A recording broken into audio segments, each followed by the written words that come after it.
My name is Asha. I am a storyteller and I love making up stories, so I thought that's what we could do today.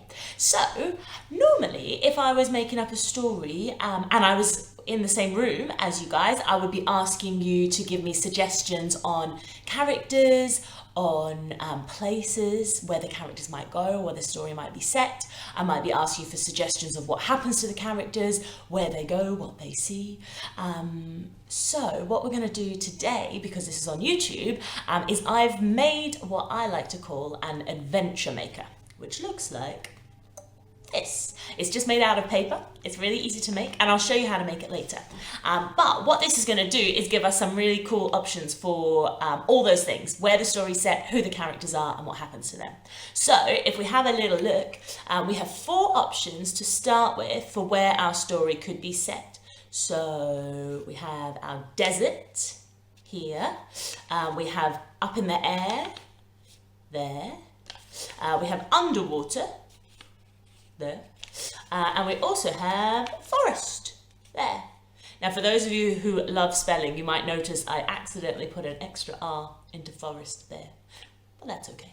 Why don't we choose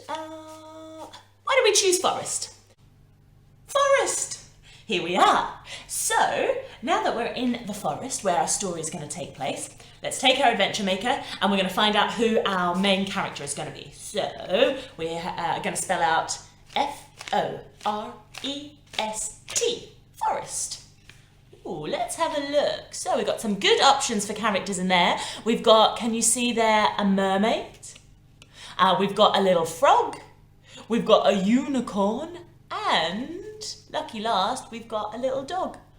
Right, oh, there. So why don't we choose our dog, our lucky last dog. There he is. And it just so happens, here he is here. He's actually a wolf. Arr! And his name is Edwin. Hello.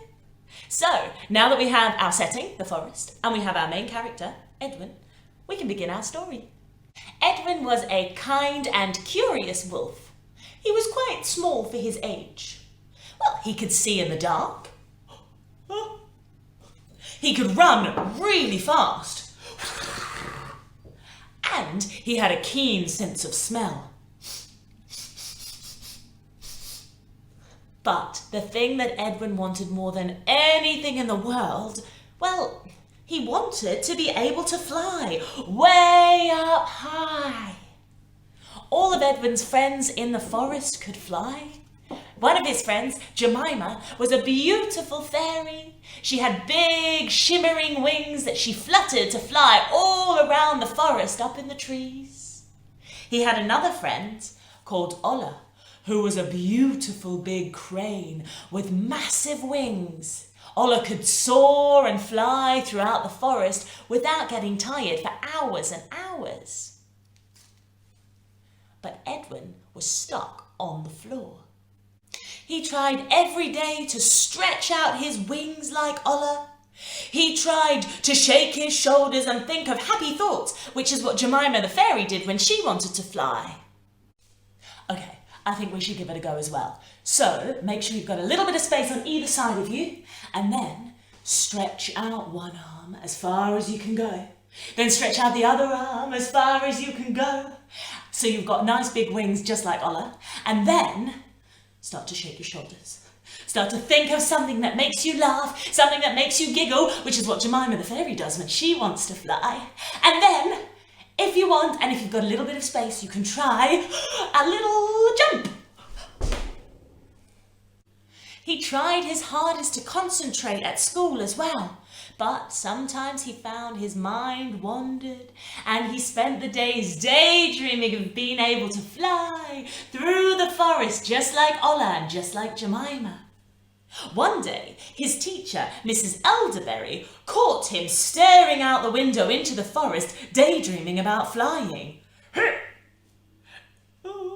Young wolf, you should not be thinking of things such as flying. Wolves can't fly, don't you know that by now? Well, you can see in the dark, and you can run really fast, And you have a keen sense of smell. Why are you wasting your time thinking about things like flying? Wolves can't fly. And off she went. Edwin thought about what she'd said. Well, normally wolves couldn't fly, but that didn't seem fair. All I want to do is fly, said Edwin. But then he thought some more. Well, he could see in the dark. He could run really fast. And, most importantly, he had a really keen sense of smell. In fact, he could smell lots of lovely things in the forest right now. Well, he could smell the leaves, he could smell the flowers, and there was another smell, a strange new smell that Edwin had never smelled before. I wonder what it is. Can you guys find anything that smells nice at your house? I found an orange. Ooh, that smells nice. And found some mint. Oh, that's really nice. And, I found this lemon. Oh, I think this one's my favourite. What did you guys find? The smell that Edwin could smell wasn't like anything he'd ever smelt before. It wasn't the leaves or the trees. It wasn't the flowers or bees. It was a new smell. It smelled like pineapple and fairy floss and unicorns, and all of a sudden, Edwin realised what the smell was. It's magic! He said, and he raced through the forest, running as fast as he could to find where the smell was coming from.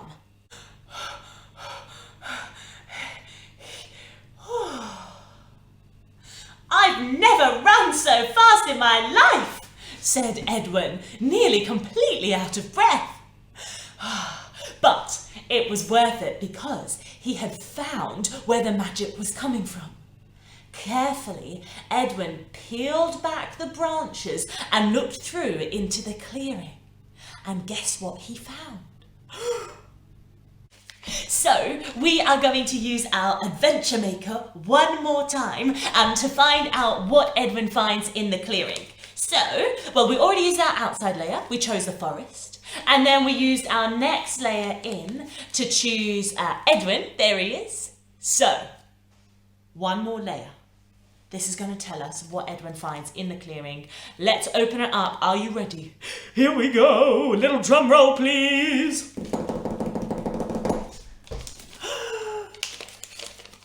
Boom. A super potion. Awesome. Right. That is the thing that Edwin finds in the clearing. Shall we find out what happens? Edwin peeled back the branches and looked through into the clearing. It was nearly pitch black in there, but that didn't matter because Edwin could see so well in the dark. He looked through, and what did he see? A potion, said Edwin, and he ran forward as fast as he could to collect the bottle. Ooh, there it is. It had something written on it. Edwin went over to read it. Oh, he said. Flying potion, said Edwin. Use with caution. I wonder what that means. Well, guys, that is actually where our story is going to finish today, and I will tell you why. What I would love you guys to do at home is, if you've got a piece of paper and a pen or a pencil, I would love you to be able to finish the story for me. So write down on a piece of paper, what do you think Edwin should do with the flying potion? Is he going to tell his friends, Ola and Jemima, about it? Is he going to tell his teacher, Mrs. Elderberry, about it? Or maybe he's going to keep it as a secret for himself? If he takes the flying potion, is it going to work? I'd love you guys to write down any endings you think that this story could have, and you can either read them out at home, or if you like, you can send them in to Tiny Teas and we can read them out for you. So it's entirely up to you what is going to happen to Edwin in this story. We've used our adventure maker a few times to find the setting, to find Edwin, our character, and to find our super potion. And whatever happens to Edwin next is going to be up to you. So let us know what you guys come up with, and we can find out what happens to Edwin. If you don't feel like writing the end of the story, well, that's all right. Maybe you could draw a picture of Ola or of Edwin or of Jemima, or you can just enjoy listening to the story. Hopefully see you all soon. Bye!